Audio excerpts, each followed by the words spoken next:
자, 고려 무신 정권의 최고 권력자, 이걸 무신집정이라고도 부르는데요. 무신집정 가운데에서도 가장 강력한 권력을 행사했던 사람, 그리고 가장 오랫동안 권력을 누렸던 사람, 바로 최충원입니다. 23년 동안 권력을 잡고 있었고, 특히 중요한 것, 아들에게 권력을 세습시키는 데 성공했던 사람. 그래서 제가 색다른 최충원, 이렇게 별명을 붙였었는데요. 최충원 이야기입니다. 1196년 장군 최충원이 이의민을 살해했다라고 하는 데에서 최충원의 권력 장악이 시작됩니다. 그때 나이가 48살이에요. 그 다음 해에 국왕 명종을 폐위하고 새로운 국왕 신종을 옹립합니다. 국왕까지 자기 마음대로 내쫓고 새로 결정해서 올리고 했으니까 최충원의 권력이 국왕 위에 있을 것이다. 충분히 짐작할 수 있죠. 같은 해에 동생을 죽입니다. 그때까지만 해도 최충원과 경쟁을 하고 있었던 동생 최충수를 죽이면서 그야말로 권력을 독점, 혼자 차지하는 상태가 됩니다. 자, 이렇게 되어 있을 때 뜻밖의 사건 하나가 있습니다. 만정의 난이 일어났고 이것을 또 진압합니다. 권력을 잡았다고 하는 것은 구체적으로 무슨 의미일까요? 뭘 잡았다는 걸까요? 권력 이렇게 잡으면 되나요? 아니죠. 가장 중요한 것은 물리력입니다.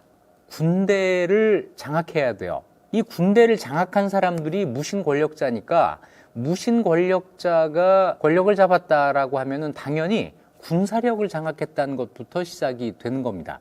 그런데 이것만 가지고는 온전하게 그 권력을 행사할 수가 없어요. 모든 일을 군인들 시켜서 강제로 막 무기를 들이대면서 총구를 들이대면서 할 수 있는 건 아니란 말이에요. 일상적으로 권력을 행사할 수 있는 무언가가 있어야 합니다. 그 무언가, 관료 조직이에요. 공무원들을 지휘할 수 있어야 됩니다. 공무원들은 뭘 가지고 지휘하죠? 네, 바로 인사권입니다. 군사력과 인사권, 이 두 가지를 장악하게 되면 자기 마음대로 정치를 할 수 있다, 이렇게 표현할 수 있고 그걸 권력을 잡았다 라고 이야기를 하는 거죠. 물론 여기에 더해서 그 나라의 돈줄, 재정을 장악하는 게 뒤따라 와야 되지만 요거는 군사력과 관료 조직 장악하면 당연히 되는 일이니까, 자, 우선순위가 군사력, 두 번째 관료 조직, 세 번째 돈을 거두고 쓸 수 있는 권한, 재정권을 갖게 되면 권력을 잡았다. 자, 이렇게 이야기할 수 있겠죠. 최충원은 최충수 동생을 제거한 다음에 이 관료 조직을 어떻게 장악할까, 인사권을 어떻게 행사할까, 이 생각을 합니다. 그래서 관직을 요구해요. 왕한테 나한테 이런 관직을 주세요. 어떤 관직이냐면 병부상서 지2부사. 이건 뭐냐면 병부의 상서이면서 2부의 지사라고 하는 뜻입니다. 자, 이것이 갖는 의미가 어떤 것인지 설명을 해드리겠습니다. 지금은 국가의 여러 가지 일을 장관들이 나누어서 하게 되죠. 여러 개의 부가 설치되어 있습니다. 이 부가 하도 조변석계에서 지금 몇 개일지 계속 세다가 잊어버리고 다 기억하고 있으면 또 바뀌고 그러는데요. 잠시 흘러가는 이 시간에 각 부의 수는 19개입니다. 다시 얘기해서 장관이 19명 있다는 뜻이죠. 국가의 사무를 19개 분야로 나누어서 한 개씩을 맡는 거죠. 자, 그런데 옛날에는 10개가 넘어가지 않습니다. 6개면 충분했어요. 국가의 모든 일을 6개로 나눈다. 그래서 조선에서는 이호, 예병, 형, 공조, 6조가 만들어지는 거고, 고려에서는 이병, 호, 형, 예, 공, 부에서 6부가 만들어집니다. 부와 조는 등급의 차이가 있는 거예요. 고려의 부는 그 위에 있는 삼성과 함께 성부에서 황제국의 정치 제도가 되고, 조선의 의정부 6조는 황제국보다 한 등급 아래의 국가에 만들어지는 조직이 됩니다. 자, 고려는 황제국을 내세웠으니까 삼성 6부가 있었던 거죠. 이 육부가 나라의 온 사물을 나누어 갔는데 이걸 교과서에서 배울 때 육전체제 이렇게 배우셨죠? 이 육전체제, 나라의 모든 일을 6개로 나누면 돼 라고 하는 이 아이디어는 언제부터 시작이 되는 거냐면 아주 먼 옛날, 멀고 먼 옛날 중국의 주나라 때 주례라고 하는 책이 만들어지는데 이 주례에서 국가 사물을 6개로 나누는 육전체제를 처음으로 제시합니다.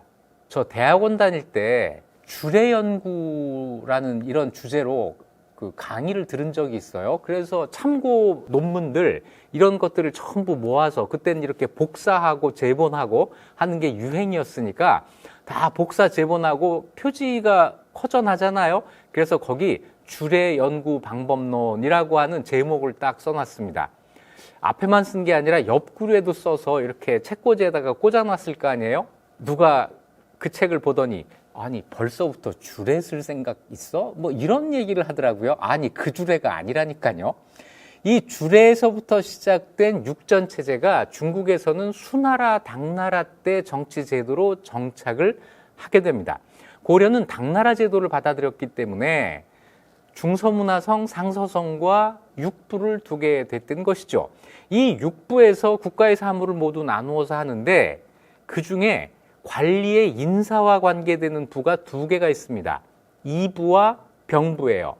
이부는 문신들에 대한 인사권을 장악했고 병부는 무신들에 대한 인사권을 행사하는 기관입니다. 자, 그러니까 전체 관리 가운데 문신은 이부에서 무신은 병부에서 인사권을 행사하게 된단 말이에요. 자, 최충원이 왕에게 아마 자기가 이걸 달라고 해서 받았을 텐데 얻은 관직이 뭐예요? 이부의 지사, 병부의 상서. 그러면 지사, 상서 이런 관직에 대한 설명이 좀 필요하겠네요. 육부는 모두 몇 개 관직으로 구성이 되는데요. 육부에서 가장 높은 관직을 판사라고 합니다. 이부 판사, 병부 판사 이런 식인데 요 뒤에 일사자로 끝나는 관직은 읽는 방법이 정해져 있어요. 판, 이걸 맨 앞으로 보내는 겁니다. 그래서 판이부사. 이부의 지사면 지이부사.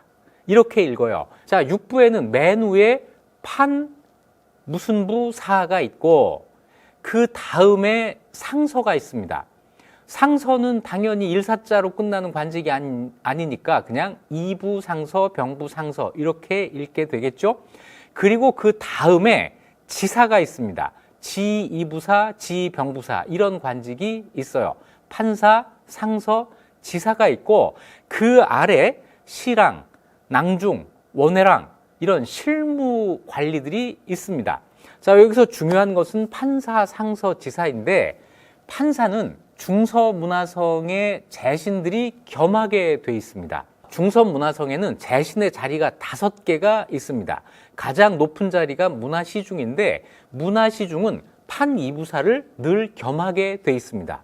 2번째 높은 평장사는 언제나 판병부사를 겸해요. 그 다음 서열의 재상이 이병호부니까 판호부사를 겸하고 서열 4위의 재상이 판형부사를 겸하고 이런 식으로 재상이 겸하게 돼 있습니다.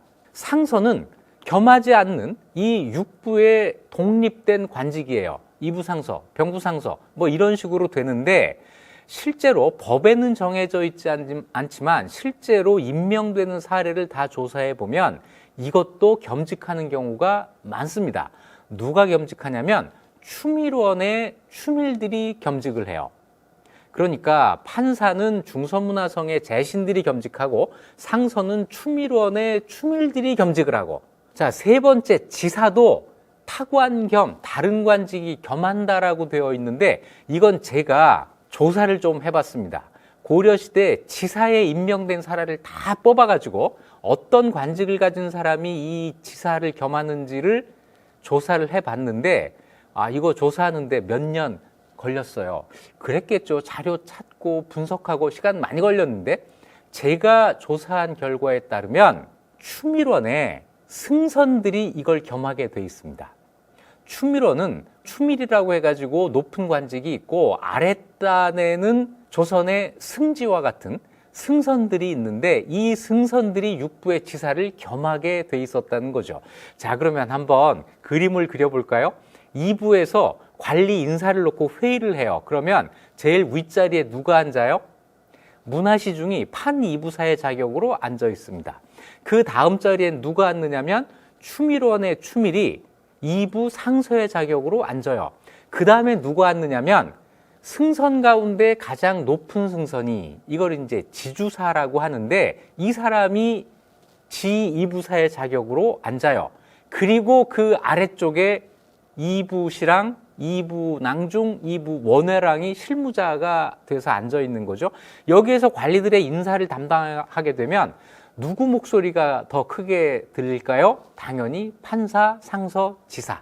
이 세 사람의 목소리가 크게 나게 되겠죠. 자, 이렇게 되다 보니까 판 2부사를 통해서 중서문화성 재상들의 생각이 관리 인사에 반영이 되고, 2부 상서를 통해서 추밀원 추밀들의 의사가 반영이 되고, 지사를 통해서 국왕의 의사가 반영이 될 수 있는 이런 절묘한 합의의 구조를 가지고 있었던 거예요. 자, 그런데 최충원이, 최고 권력자가, 군사력을 다 갖고 있는 사람이 2부에 지사로 앉아 있는 겁니다. 최충원이 이 자리로 옮겨야겠어요. 그러면 그걸 누가 반대하겠어요? 그러니까 관리 인사를 논의하는 회의 자리에 최충원이 자격을 가지고 참석을 하는 겁니다. 이러면서 그 자리에서 문신 관리들에 대한 인사를 자기 마음대로 할 수가 있었고, 병부에서 무신들의 인사를 담당할 때는 병부 상서의 자격으로 그 자리에 앉아서 무신들의 인사를 마음대로 할 수 있는 거죠.